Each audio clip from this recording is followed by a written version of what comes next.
there's a tea that I write about called tea. And it turns out research has been done to show that tea triggers your excess fat burning, decreases your stem cells from making more fat. A little milk or a little cream, dairy. I like it that way. Turns out that's not the best way to drink coffee. So I actually have it straight now. And the reason is that extra virgin olive oil is a great example of where the benefits of a food don't increase the more you have it. So more isn't always more. So researchers gave the subject a kiwi extract every day for 1 week. What they found is that the kiwi extract eaters had improved bowel movements, better regularity, and less overall abdominal pain. They also experienced less bloating, and they were less gassy as well. Harsh things that you do to your body, smoking cigarettes, being a couch potato, being exposed to damaging oxidative stress, those things all shorten our telomeres. They burn the fuse faster, but foods can slow it down, and some foods can reverse it and lengthen the telomere.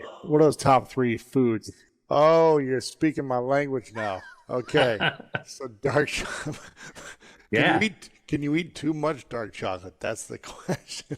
You know, I have never seen anything about an overdose of cacao, but I will tell you that cacao has been shown to actually double the number of stem cells flowing in your bloodstream just by having 2 cups of hot chocolate made with 80% high flavanol chocolate, dark chocolate. Come on. Yeah, it's been done in people, 60-year-olds with heart disease. So wait, what happens when you drink or you eat this dark chocolate? Okay. What happens? Yeah, the polyphenols in this dark chocolate that we know what they are. They're called proanthocyanidins. So I'm a scientist, so my job is to actually know what the inside chemicals actually are. Yes. These are natural chemicals. All right.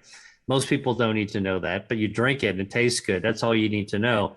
But I'll tell you, these natural chemicals found in cacao actually trigger a reaction in your body so that they call out the stem cells. So it is literally like bees flying out of a hive, can double the number of stem cells. And what's the practical impact? Well, there was a study done at UCSF in San Francisco that looked at 60-year-old men with heart disease. So these are people whose blood vessels were already not doing so well, and their blood flow wasn't going so well either, and their blood vessels were kind of sick. That's kind of the definition of heart disease. Mm-hmm. By having the stem cells coming out, they were able to actually double the resiliency, the function of their blood vessels. So they got better rebound, they're better agility. Their blood vessels are in better shape because their stem cells are regenerating their circulation. Wow. So this is human studies, right? Like most of the time you hear about scientists talking about rats or mice or cells. I'm talking about human studies. And that's kind of where we are with food as medicine. It's not the kind of like the guesswork. Like we can do serious research to get down to exactly what's actually happening at the human level. So matcha tea actually is quite amazing. Actually done a study to show that matcha tea extracts can kill breast cancer stem cells. Wow. I'm always amazed by that because, look, as somebody who's been involved with biotech development and cancer treatment development, finding something that could kill stem cells, cancer stem cells, like breast cancer stem cells, which is what makes cancers come back, is a holy grail. We don't have a drug for it, but here, matcha tea actually been shown in the lab to actually be able to do that. To me is actually really jaw-dropping. Then going down into even more fermented tea, because traditionally, again, you know, this idea that in our wellness community, we wind up having all these mantras, must drink green tea and oxidized fermented tea is no good. Turns out that's not true. The science is showing that oolong tea, which is slightly fermented, also good for your metabolism. You can lose your waist, you can shrink your waist size, your waist circumference, lose body fat. And then even perhaps more surprising, if you take the extreme of fermented smoky dark teas, there's a tea that I write about called pu'er tea, P-U''E-R-H. One of your favorites, right? Yeah. One of mine as well. This comes from a village of Pu'er that back thousands of years actually traded tea on the Silk Road. So they smoked the tea, they fermented it so it would actually survive the tea journey. And it turns out research had been done to show that pu'er tea lights up your brown fat, burns up, triggers your excess fat burning by burning the cells, decreases your stem cells from making more fat, and fats, visceral fat as well. Quite remarkable that this fermented tea that supposedly, fermented, can't be good, doesn't have any of the polyphenol stuff, wrong. And on top of that, they've actually discovered just a few years ago that there is this tradition, 1,000-year-old tradition of making pu'er tea. There's even a bacteria, a probiotic that actually the bacteria is grown in the way that it's fermented. In fact, they call it pu'er-cillus, like a bacillus that actually grows in pu'er tea. So this is actually a probiotic tea, which to me is remarkable. And not only does it improve gut health, it's good for your metabolism as well. So it fires up your brown fat. So again, tea is the second part of the Holy Trinity. All right, all you coffee lovers out there, you can join me enjoying a cup of Joe, and I'm going to tell you why. Coffee slows down cellular aging. If you want to actually be in the moment and not speed up your aging, it turns out that coffee can actually do that. There is a bioactive in coffee beans called chlorogenic acid, and this has been studied in human subjects drinking coffee. 1 to 3 cups a day of drinking coffee has been shown to slow down the burn rate of your telomeres. These are the caps at the end of your DNA that burn down like a fuse that reflect how fast you're actually aging. It's kind of the timer that gets started from the time you're born, and the older you are, the fuse starts to shrink. Drinking coffee slows that process down. And all you got to do to get that effect is to drink anywhere from 1 to 3 cups of coffee a day. I easily meet that level myself. Okay. Second reason that you actually want to drink coffee is that coffee actually protects stem cells in your body. Now, our stem cells live in our bone marrow, and they come out into our bloodstream to repair us from the inside out. Happens all the time. But as we get older, our stem cells are a little bit less vigorous than when we're younger. And a lot of things can affect this, including oxidative stress from the environment and just simply aging. And so one of the things that coffee does is it acts as a shield to our stem cells so they can actually keep on working as robustly and vibrantly as possible, regenerating us from the inside out. Third reason to have coffee every day is that coffee improves our metabolism. Coffee contains something called chlorogenic acid, and chlorogenic acid activates our metabolism. And the way it does it is by stimulating the production of brown fat. And we've got different kinds of fat in our body. There's white fat that's wiggly and jiggly, and brown fat that's wafer thin. And one of the things that brown fat can do is get turned on like a space heater. And when it turns on like a space heater, it's a process called thermogenesis. And coffee turns on thermogenesis. And you know why thermogenesis in brown fat is useful? Because the brown fat will be triggered, and it'll burn down the harmful white fat, the visceral fat. So good fat fights bad fat, and coffee actually makes that happen. So you actually get more energy and it increases your metabolism. The other thing it does is actually helps you lose body fat, and you can actually lose weight that way. And studies have been done to show that drinking up to 4 cups of coffee a day can actually help you lose body fat. In fact, up to about 8 pounds of body fat over about 6 months or so. Not a huge amount by itself, but every little bit counts, especially when it's actually burning away your harmful white fat. Now, another thing that coffee does is it's anti-inflammatory. So chlorogenic acid in coffee is very anti-inflammatory. We know that inflammation is a root cause for a lot of the diseases of aging. And so coffee, enjoy your cup of joe, actually helps you enjoy the rest of your days longer and better because it actually chills out inflammation as well. And then finally, coffee improves gut health.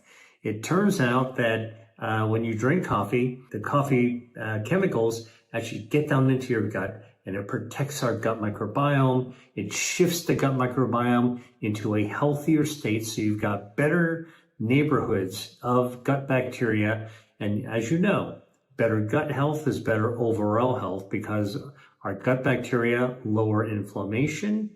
And the way it does that is by releasing a metabolite called short chain fatty acids, or SCFAs, SCFAs, that actually lower inflammation. And guess what? Drinking coffee helps your gut bacteria make more short chain fatty acids, more SCFA.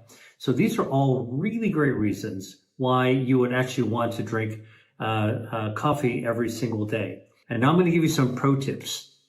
Pro tip number one is you want to get organic coffee if you want to get the most out of the chlorogenic acid.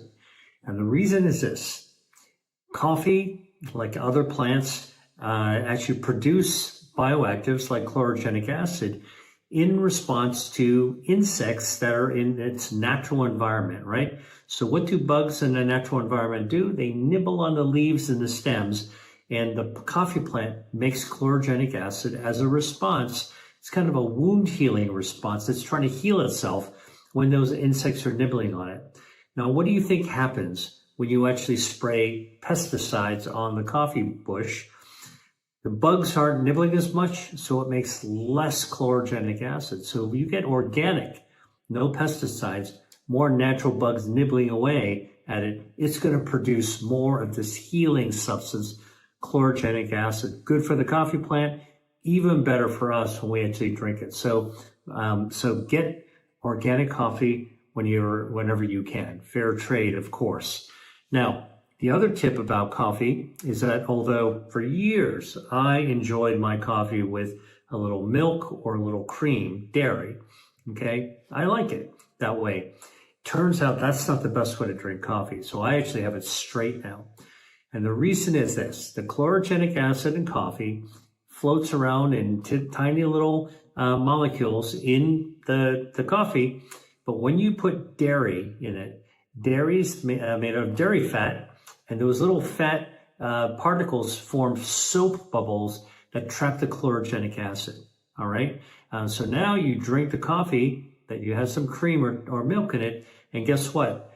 The chlorogenic acid is trapped in the soap bubble, and it just trickles down your gut, and you get rid of it, poop it out on the other end, and you don't actually absorb all of it. So if you want to get the most out of the chlorogenic acid, you'll absorb some if you have dairy, but not all. But if you want to get the most out of it, just have your coffee straight. Or if you want to cut the coffee taste a little bit, you can actually use a nut milk, almond milk, soy milk. All of those will actually work just fine.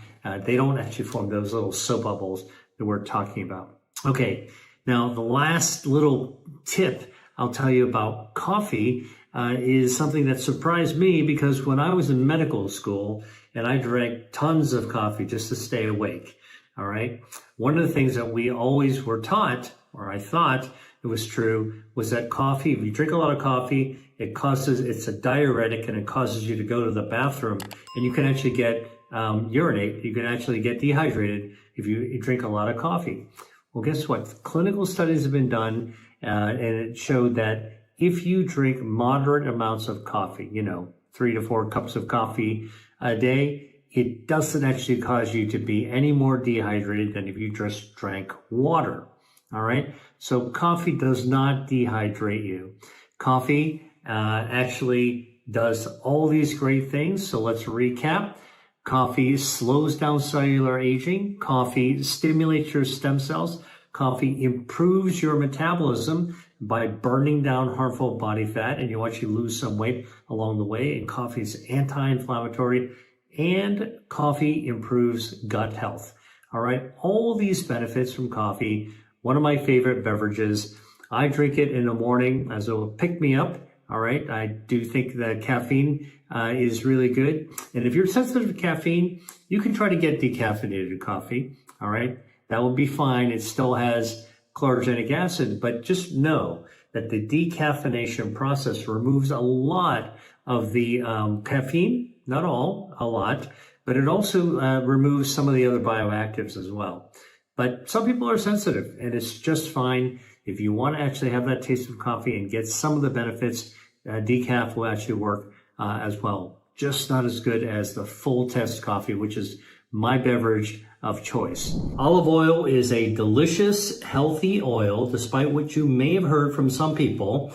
And it not only tastes great, but it is actually good for heart health. It's got research-proven benefits for your health. And the reason that olive oil is good for your health is because it has polyphenols. And two of them that have been best studied are called hydroxytyrosol and oleocanthal. Don't bother trying to spell them. Just know that they've actually been figured out. And researchers like me are actually working on understanding how they work. And here's what we do know. Both hydroxytyrosol and oleocanthal are anti-inflammatory. And they also help your circulation. They actually protect your endothelial cells, the lining of your circulation. And this allows you to lower your risk of cardiovascular disease. And the other thing is that hydroxytyrosol, one of these bioactives in extra virgin olive oil, actually activates brown fat, which can improve your metabolism and burn down harmful inflammatory visceral fat. So anti-inflammatory, improves your circulation, lowers your risk of heart disease, turns down brown fat, burns away harmful fat, and improves your metabolism. So what's oleocanthal? Well, oleocanthal is the bioactive in extra virgin olive oil that gives the oil its peppery taste in the back of your throat, right? That's part of really, really good, fresh, extra virgin olive oil. Now, both hydroxytyrosol and oleocanthal are good for the lining of the blood vessels, as I told you, the endothelium. And there are 32 studies in total, clinical studies that involve 841,000 people that show that consuming extra virgin olive oil is associated with a lower risk of heart disease and stroke. All right. So this is the clinical proof of concept. Now, this is all thought to be due to these polyphenols that improve endothelial layers in your blood vessels, as well as your blood flow. So what are olives? All right. These bioactives are found in olives. Olives are one of the most important fruits in the Mediterranean diet. If you've never seen an olive tree, it actually grows in arid, hot weather. It's got kind of a dusty looking trunk.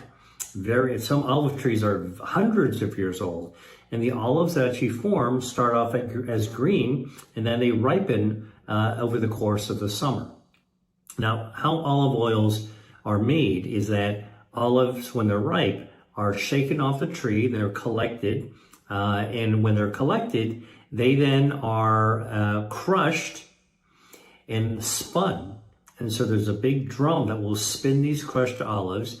And of course, olives contain water in its meat, and it contains oil. So as you spin it, all the liquid comes off the side. It gets collected in a container, and the oil floats to the top, right? Oil's lighter than water. That's the good stuff. And the water actually settles down to the bottom. Now, the oil, actually for extra virgin first press olive oil, will actually have little bits of the olive meat, and that's why it's green. That's why when you get extra virgin olive oil, it looks green. If you hold it up, put it into a glass and hold it up to the light, it looks green. You're actually looking at the green color with the little bits of the olives in it. And so first press means that you just press it out, spin it off, and collect it, and you don't filter it. That's what first press extra virgin olive oil is. And those polyphenols are found in those little floating bits that give extra virgin olive oil its taste as well as its color. Now, a second benefit of extra virgin olive oil comes from the fact that it contains healthy fats. Now, the main fat is called oleic acid, okay? And oleic acid has potent anti-inflammatory properties all by itself. So the bioactives in the polyphenols are good, but the oleic acid, the healthy fat, is also anti-inflammatory, all right? And it was a clinical study done in Japan looking at 3,000 men and women. And this was published in the Journal of Epidemiology that showed that the consumption of oleic acid correlated with the reduction in the inflammatory marker called C-reactive protein in the blood after taking oleic acid. Now, extra virgin olive oil also has a little bit of omega-3 polyunsaturated fatty acids, and you know omega-3s are healthy as well. Now, a third benefit of extra virgin olive oil is that you don't need to consume a lot to get its benefits. And this is where the 3 tablespoons per day come in. Now, 3 tablespoons, if you were to actually measure it out, look like a lot if you're actually going to take it straight. But actually, if you think about it, extra virgin olive oil used in salad dressing, in a dish that actually is sauteed in a little bit of extra olive oil, dipping it into a piece of healthy sourdough bread for the oil, for the taste. Before long, you'll actually easily consume over the course of a day 3 tablespoons. So I think that 3 tablespoons are easy to consume in the course of the day, normal eating, Mediterranean diet. I would not do shots of extra virgin olive oil. After all, it's a fat, and it's better to actually spread it out in the context of food. Also, you can actually enjoy it more. And always be careful. This is a fat. You don't want to overconsume that as well. Now, extra virgin olive oil is a great example of where the benefits of a food don't increase the more you have it. So more isn't always more. Moderation when it comes to food as medicine is almost always the winning formula, but especially when it comes to fat, including extra virgin olive oil. By the way, remember I told you spin the crushed olives in a drum and the fluid is collected, the oil floats to the top and the water's below? Well, guess what? Some of those polyphenols are actually found in the olive water. Hydroxytyrosol, oleocanthal, is found in olive water. And so, if you're actually eating the whole olive, make sure that you're actually enjoying the knowledge that when you actually eat the meat and you get the juice of the olive, that's also good for you as well. Extra virgin olive oil, something else you need to know is it's great for cooking. There's another way to actually get it into your system because most food preparation requires a little bit of oil in order to be able to cook. And cooking with extra virgin olive oil actually gets some of the polyphenols into your food, so you get more bang for your buck. If you're cooking healthy food and you cook it in extra virgin olive oil, the oil makes it even healthier. Now, there are some myths with extra virgin olive oil. One of them is that you shouldn't cook in high heat because it's got a low smoke point. Look, you probably shouldn't be cooking too often with super high heat, and you never want oil that's actually smoking hot. But actually, the smoke point of extra virgin olive oil is about 325 degrees to 375 degrees, depending on the quality of the oil. And guess what? That overlaps with other oils that are used for frying, like corn oil and canola oil, and extra virgin olive oil is much healthier than those. So what I would tell you is that don't be afraid to cook with extra virgin olive oil, although you can actually have a plain, because the smoke point is actually much higher than people actually think. Last thing I'm going to tell you is how do you get the most potent extra virgin olive oils? Which ones have the most polyphenols? Well, it turns out there are 3 olives that contain the highest levels of polyphenols measured in extra virgin olive oil. And they come from Spain, Greece, and Italy. So if you're looking for olive oils that actually contain the highest amount of polyphenols, look for Spanish olive oil, Picual olives. You look for Greek olive oils called Koroneiki olives. Both Picual and Koroneiki are pretty common olives, so it's easy to find these. And in Italy, if you want to look for an Italian olive oil that's very high in polyphenols, look for Moriolo olives used to make the olive oil. So the best way to do this, what I do when I go shopping for olive oil, is I pick up the oil and I actually try to look for, is there anything that says it's monovarietal? meaning only one type of olive, one variety of olive is used, monovarietal, right? I look for Picual from Spain, Cornecchi from Greece, and much less common to find is actually Moraiolo from Italy, from Umbria as well. Okay, but you can shop for all of these online, and you can just order the monovarietals. Remember, Picual, Cornecchi, and Moraiolo. Okay, now the last thing you need to be a little bit careful about is getting fooled by fake olive oils. There's a whole industry of pirated and fake olive oils out there.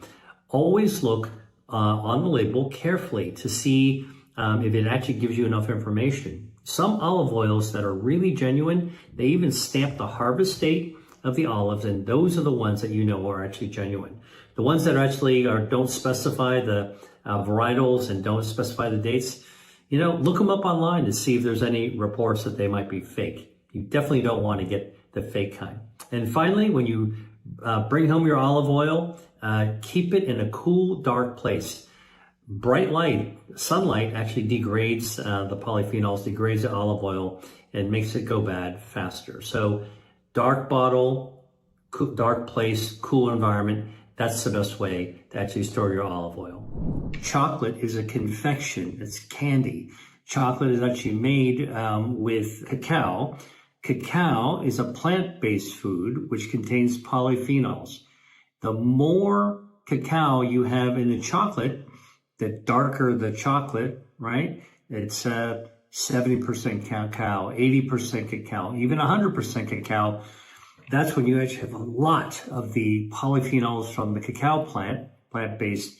One of the things that we look for is for healthy chocolate is the percent higher levels of cacao. The more, the better. I always say 80% or higher is exactly what you want. Okay, now, what does dark chocolate do for you? It does a lot of things. One of the most important things the polyphenols do is they recruit your stem cells. All right, that's right. We all have stem cells in our body.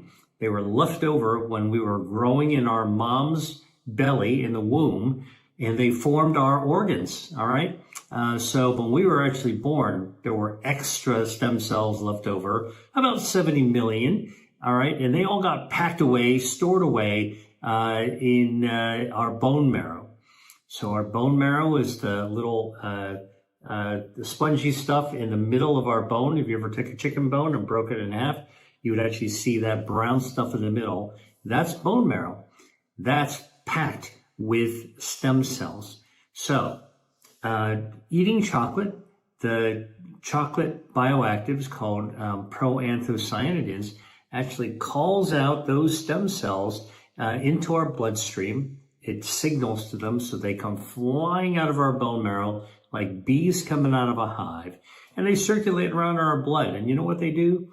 They look for areas that need to be fixed, like potholes in the road. They're looking for where they need to patch.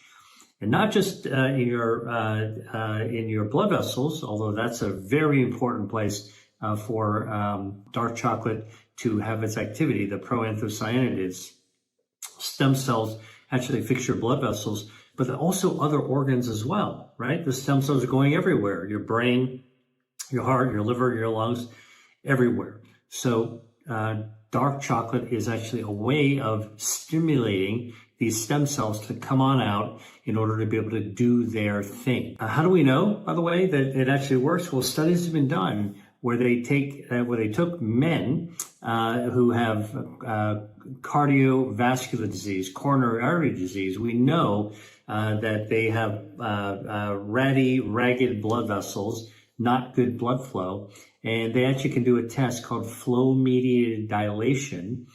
This is basically where you see how resilient the blood vessels are. Good, normal, healthy blood vessels are very resilient, all right? And ones that are sick with cardiovascular disease, not so resilient. So how do you study this? You basically blow up a blood pressure cuff, just like in a doctor's office, and they put an ultrasound. And when the blood pressure cuff is completely squeezed, you're actually cutting off the blood flow, all right? You count 1 Mississippi, 2 Mississippi, 3 Mississippi, and so on and so forth. All right. There's no blood flow going through. Then you release it suddenly, and blood jets right through the blood pressure cuff. And now you take the ultrasound to measure how quickly the blood vessels adapt and rebound after the blockage. All right. So you have no flow, all of a sudden a ton of flow. Okay. A tsunami of blood comes out. How good is your blood vessel in actually receiving it? How resilient is it? This is called flow-mediated dilation, FMD, all right, because the blood vessels have to dilate when more blood flow comes through. And it turns out that studies have looked at people who have had dark chocolate, actually cacao beverage, and they found that having the cacao beverage actually helps the blood vessels become more resilient because the stem cells have actually come out and fixed and repaired and regenerated the areas of the blood vessels in order to keep them as healthy and as resilient as possible. All right. So this is basically taking about 2 cups of hot cocoa, dark chocolate, for a month, 30 days. And some people were able to double the number of stem cells that come out of their blood vessels.